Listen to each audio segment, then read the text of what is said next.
Hello বন্ধুরা, তোমরা সবাই কেমন আছো? আজকে একটি ছোট্ট ভিডিও নিয়ে তোমাদের সাথে শেয়ার করছি।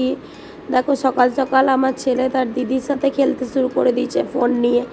এবারে ফোন তারা দেখে না, তাদের হাতে ফোন দেওয়া হয় না, কিন্তু ফোনে তারা চেঞ্জ করছে আর দেখছে, এরম বদমাইশি করতে থাকছে।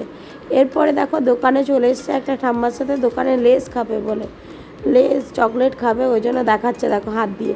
কিন্তু তাদেরকে কখনোই লেস দিই না আমরা, দুজনকেই দেওয়া হয় না, কিন্তু আজকে বাইরে ধরেছে লেস কুরকুরে খাবে বলে। আর একটা কুকুর বসছিলো, সেটাকে নিয়ে বদমাইশি করছে। এরপর দুপুরবেলায় খাইয়ে দাইয়ে ঘুম পাড়িয়ে দিয়েছি। এতক্ষণ ঘুম পাড়াতে এসেছি, কিন্তু ঘুমাবে না, কিন্তু জোর করে আমি ঘুম পাড়ালাম, যেহেতু বিকালবেলা আবার উঠে বদমাইশি করতেই থাকবে। এখন একটুখানি না ঘুমালে তো সারাদিন এইভাবে চলবে না, তার জন্য ঘুম পাড়িয়ে দিলাম। এবার বিকালবেলা আমি যেহেতু দোকান চলে যাব, ও কিন্তু আমার পিছন পিছন দোকান চলে যাবে। এরকম বদমাইশি ও সারাদিন এখানে এসে আরও বদমাইশি করতে শুরু করেছে।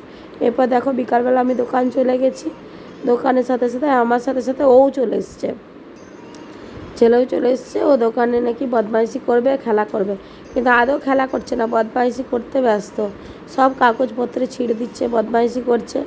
এরপরে তাকে সন্ধ্যাবেলা রেডি টেডি করে ফ্রেশ করে নিয়ে গিয়েছিলাম জগন্নাথের মন্দিরে। এবার জগন্নাথ দেবকে যেখানে রাখা হয়েছে, সেখানে একটু অনুষ্ঠান হচ্ছিলো বাচ্চাদের, ওখানে দেখাতে নিয়ে গেছিলাম। ও তো খুব খুশি ওটা দেখে। এরপরে একটুখানি দেখে তাকে ঘুরিয়ে নিয়ে চলে এলাম। আর প্রসাদ খাইয়েছিলাম একটুখানি, খিচুড়ি প্রসাদ, সেটা খেয়ে ঘর চলে এসেছিলো। এরপর ঘরে এসে খাওয়া দাওয়া করে ঘুম পাড়িয়ে দিয়েছিলাম। এই ভিডিওটি, ছোট্ট ভিডিওটি তোমাদের যদি ভালো লাগে থাকে, তাহলে তোমরা লাইক কমেন্ট শেয়ার করে দিও। টাটা সবাইকে, গুড নাইট।